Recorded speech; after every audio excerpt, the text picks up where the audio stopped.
chasuza Chinyengu pachalu cha pasi. Pazuwa lino la msana wale tikakambanga lockdown number 2 pamwenga lockdown wachibi. Chochitiling'anamulira kuti ndekuti kali lopenga lockdown wakwamba. Fumbu ndakuti kumbi kukazanga so lockdown wachibi. Chifukwa santingalelesa, tingambulika. Vantu vakuziva kupanga kafukufuku pachalu cha pasi kungusanilika kuti venga vakuziva kuti ukazanga lockdown wakwamba weshe ndawu iyo wenga COVID-19. Vantu yava anguzivia limu kuti vyalo vose vazamangika vantu nokwenda yapa ndi yapa ngemo kunguviya. Fumbu ndakuti kumbi vantu yava vanguziva uli. Ndipo vangulutiliya kuchevesa vyalo kuti vaje vakunozeka kukazanga mulili wandiwe yani. There will be a surprise outbreak.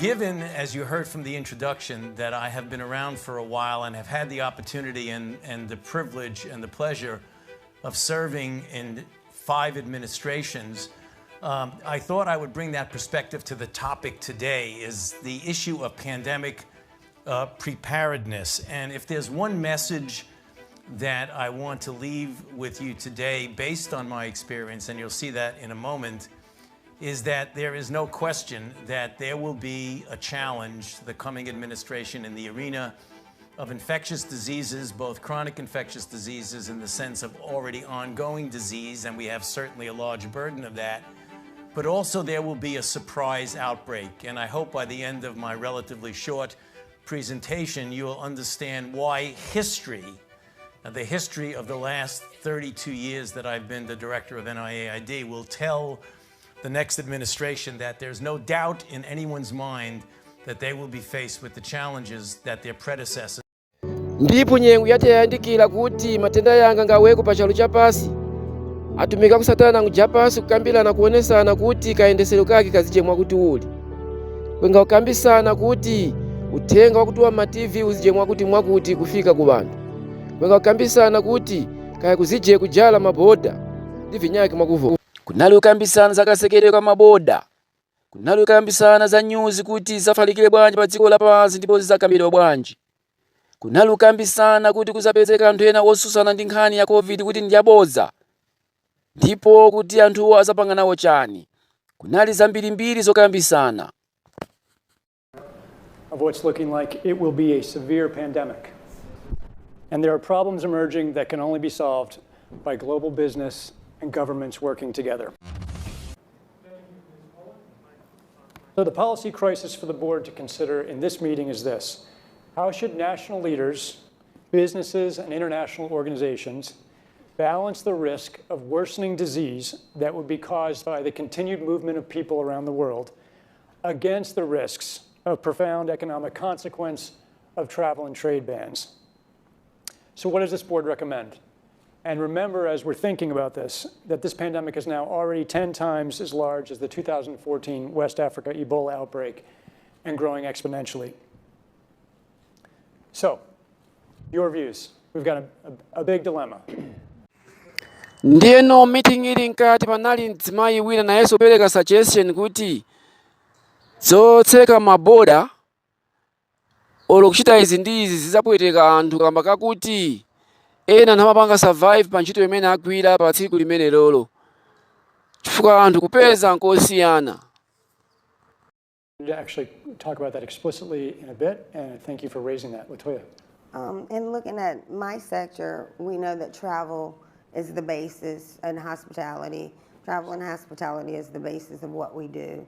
And limiting bans, putting potential bans in, that has a wide economic effect on those particular areas. And so, and devastating consequences, because we're looking at individuals who may not be able to earn a living, and it moves forward from that point. One thing you look at is your business continuity plan that you have as a private sector industry, and see where you can manipulate or even look at the minutia of the plan to see how you can assist those areas in which they're most affected to lessen the economic. Mukuluta kwa Nyengu abantu takambirikanga pachalu cha pasi kuti muvipatala mosi mwazaza ndi vantu vakutama matenda ka COVID-19. kweni chakuti ziwi msana wale uno umboni ukazanga kuti kwenga vyocha chinyengo chikulu chingwendapo. Ndipo mwakulutiliya vanhu vanyake vakuzindikira kuti vinhu vayendanga mu mndondomeko wakucha chinyengo chengapo. Vayendanga mu vipatala mwakupambana-pambana ndipo mwasanilikanga kuti mu vipatala mwamwe nga empty, vanhu vachitanga mantha kuti muchipatala kuti anga chifu yako. Tiye ntione mwachisazo. Sibley Hospital Center. No one's in there, obviously. Here we go.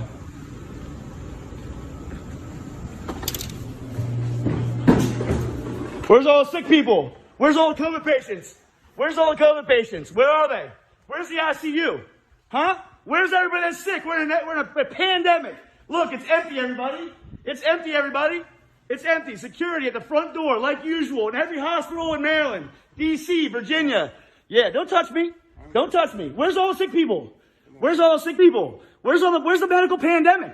Where is it? Where's the medical pandemic? Where's all the COVID patients? Everything's closed. Where's everybody?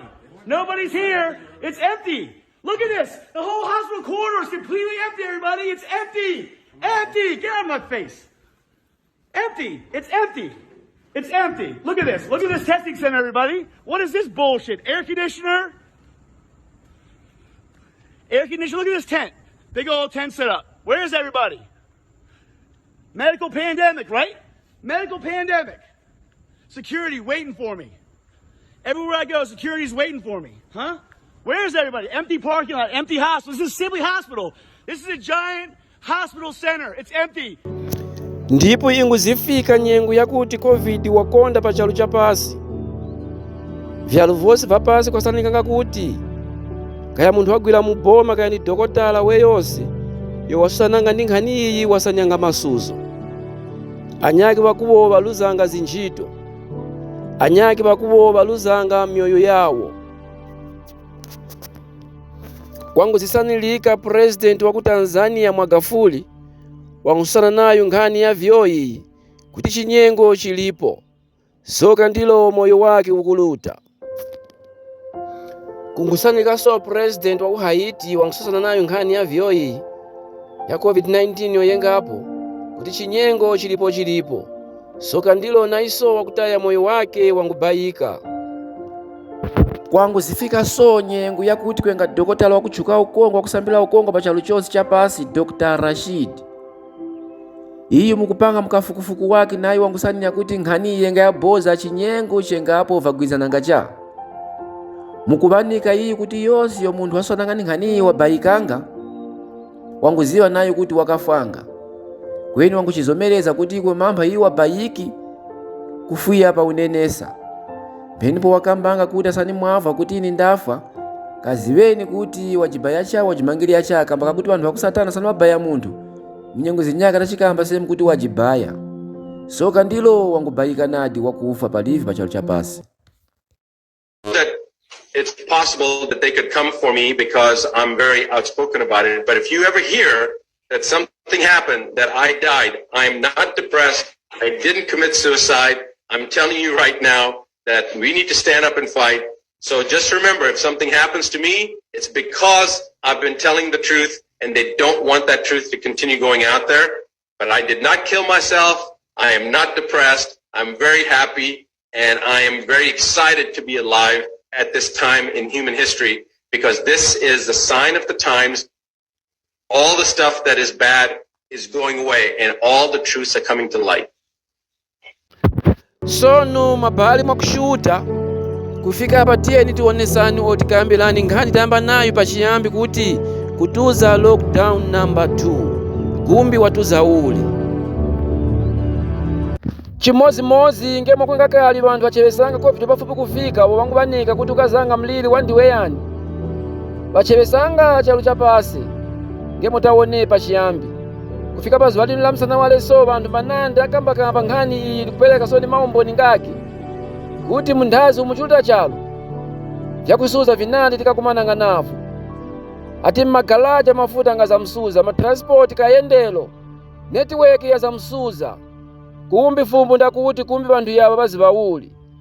We all know, but still pay insufficient attention to the frightening scenario of a comprehensive cyber attack, which would bring to a complete halt to the power supply, transportation, hospital services, our society as a whole. The COVID-19 crisis would be seen in this respect as a small disturbance in comparison to a major cyber attack.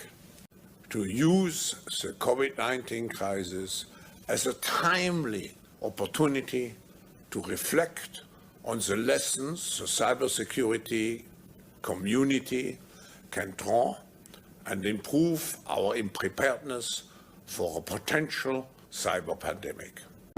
cho akumba kupanga vanthu yava kuti lockdown wachiwa zikwanirisiki chakuyenekele kuti vyalo vosi vigwirizani mukupanga dongosolo la chinyengu ili mukabisibisi vanthu nokuvanika weni ukuongwa ayika mtima pa ndalama kuti ndalama ije imoza tikafotokozanga kwasosoni kweni penapo ndipo kanandi asati tubva zisogolela vyalo vapasi mamitingi mwatenda mwaja atachikamba mazo ngakuti New World Order ndikukung'anamuwa kuti akumba kuti paje dongosolo la sopano anyake wakuwa kukambirika kuti One World Government ndikukung'anamuwa kuti akumba kuti vyalo vosi vigwirizani kupanga chalo chimoza mukayendesero.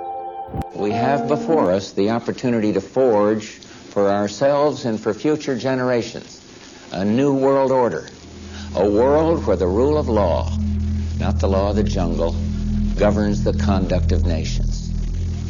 When we are successful, and we will be, we have a real chance at this new world order, an order in which a credible United Nations can use its peacekeeping role to fulfill the promise and vision of the UN's founders. We will use our leadership and membership of SADC, our membership of BRICS, and the G20, the Commonwealth, and many other international bodies to forge a new world order. Sono asani vyalo vosi vagwirizana dongosolo la chinyengu ngendi ili ngemotakambia kuti ayikakongwa pa ndalama kamba kakuti ndalama ndipanga control vanthu amwenga ndipanga control vyalo vosi vapasi mwakuti ayika mtima wakuti ndalama izije imoza kweni ya zamjaya electronic yoti tachivuyama titi digital yakwende magesi yakwende network ndalama yapepala kwa zamuvave vyosi vinthu vya zamiyende yanga network asani magesi palivi ndekuti network palivi yo ndi load shedding pakali pano apangiyapo ma experiment oti kambuti apangapo chiyesero mukuona kuti kwa zamjaula sani kuti angajala network yonse pa chalo cha pasi lino la pansi pali kampani ina yomwe ili irresponsible ikugwesa ma network pa dziko lino la pansi ndipo ikutchedwa CrowdStrike. Ngati momwe tanenera kuti mchaka chomwe chino 2024, that was June, July, patali ma experiment kuyesera zamsogolo kuti mwina kuti akuteka uzakhala network lockdown dziko lonse lapansi akudziwa ndini yakewo. Ndiyeno azitola nkhani atampulisa mafunso mkulu uyu wa kampani iyi yemwe ndi CEO wa CrowdStrike analephera kuyankha mafunso. According to your statement, it was a single content update that has managed to shut down air travel, credit card payment systems, banks, broadcasts, street lights, 911, emergency around the globe. Why is there not some kind of redundancy or some sort of backup? How is it that one single software bug can have such a profound and immediate impact? Well, when you look at the complexity of cybersecurity, you're always trying to stay one step ahead of the adversaries. Excuse me. Man, just 1 second, please. Ndipo funso litalifunsidwa linali lalikulu kulephera kuyankha kukhala ngati akulira paka nakumwera madzi. Pomwe tolankhana nafunsafunsa kuti bwanja kupanga mchitidwe umene ugwetsa network ma dziko lonse lapansi akuti ndege sizinkauluka. Mabengo osagwira ntchito, malaiti sankagwira ntchito makantri ena ndi ena. China chilichonse chofuna kuyendera magesi sichikagwira ntchito. Kunalibe kugula olo mwina kugulisa online. This is not normal. mafoni sankagwira ntchito. Mulungu akulekera dala kuti zonse zichitike izi tizindikire kuti ili nthawi yotsiriza. Ahead of the adversaries. Excuse me. Yeah, just 1 second, please. A major global cyber outage has impacted companies across the world. NBC has confirmed that a new update issued by cybersecurity firm CrowdStrike has caused this outage, and the company is in the process of rolling back that update. The list of global companies impacted included Microsoft, Visa, a number of airline and telecoms groups, Amazon Web Services, major social media firms, Gmail, and banking companies. That's pretty much everything. Right now.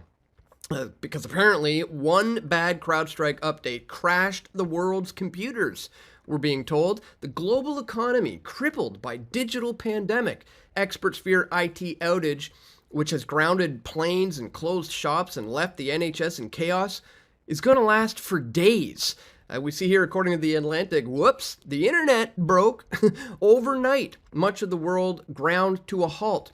Tens of thousands of flights and trains were canceled or delayed. Hospitals were stopped. Elective surgeries. Doctors couldn't book appointments. Banks struggled to process transactions. Television networks stopped broadcasting. The culprit was not a war, an earthquake, or a mounting heat wave, or a terrorist attack, but some faulty computer code, which was likely the largest IT failure in history. That's right, global IT outages takes down airlines, banks, 911 services, and more, with CrowdStrike to blame. Nkhani tikamba yapa yafika vyalu vosi vapasi. Tiyeni tioni kwidi kumalawi vapanyanga lonchi po aselezi yanga nkhani kujulia kuti tiwaniki kuti digital. Nkhani tikamba yapa kuti munthazimo yazamfika nyengo kuti vosi vinthu vatamenanga magese. Asani pali vimagesi pali vinetwork. Pazamavi wakugula pazamavi wakugulisa. Tiyeni tioni papanyanga lonchi nkhani iyi tikamba yapa. So in the spirit of one Malawi, one people and one nation, I declare the inclusive digital transformation project officially launched.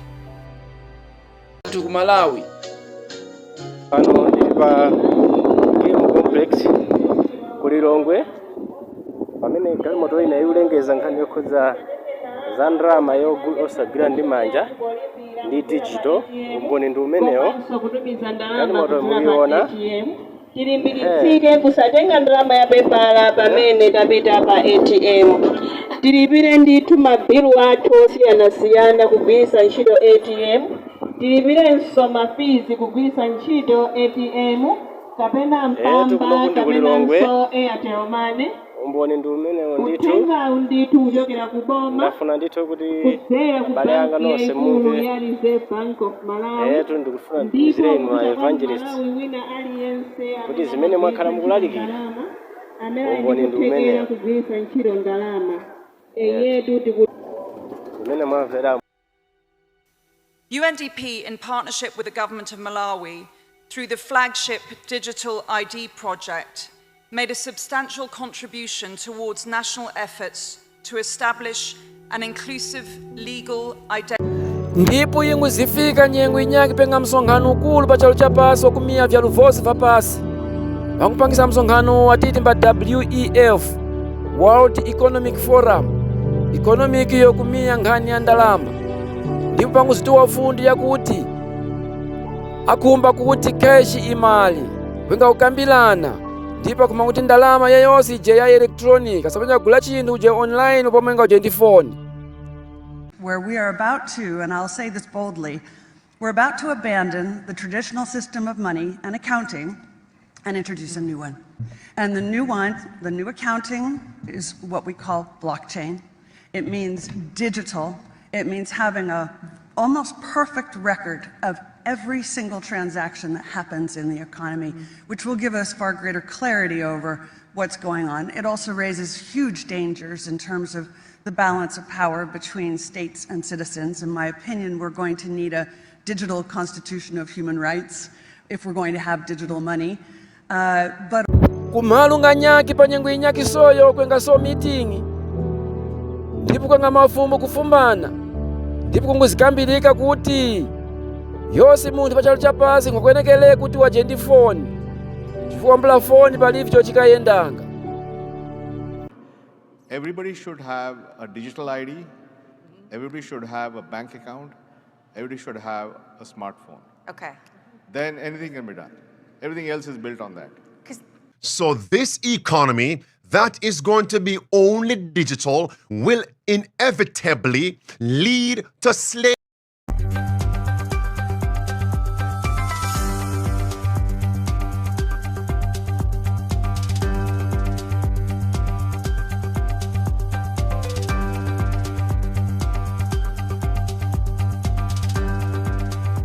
India. Well, thank you. I am happy. Timalizi ndi nkhani iyi. Kafukufuku wayendapo pamwenga watendapo. Wasanalika kuti m'mazuwa nga mnthazu mutiluta. Ati nchakwenekele kuti yonse munthu wazije ndi chitupa. Chakudanika ndi zina lakuti Digital Health Pass. Digital Health Pass iyi ndi chitupa chakutulia ku banthu bakuona za umoyo. Asani kuti wasanalika kuti ulivi ati kwa zamuwavi kulonde mankhwala mu vipatala, kwa zamuwavi kukwela matransport kuluta uku ndi uku, kwa zamuwavi kugula panyaki kugulisa, moyo wako wazamjaa mbwenu ngeti munthu wamba waka. Kweni chiuta ndi mukulu wakuziwakali vyonse hivi. So let's have a digital health certificate acknowledged by WHO. If you have been vaccinated or tested properly, then you can move around. So for the next pandemic, instead of stopping the movement of the people 100%, which clogged the economy globally, you can still provide some movement of the people. Indonesia has achieved, G20 country has agreed to have this digital certificate using WHO standard, and we will submit into the next World Health Assembly in Geneva as the revision to international health regulation. So hopefully for the next pandemic, we can still see some movement of the people, some movement of the goods, and movement of the economy. Takuwongani mosi mwatonyengu yinu yapadera ndikuvuya uthenga ukhumbikira ngeti mazuwa nganu tilimu pakuti ulwiri wakusatana wachuluka pachalu cha pasi.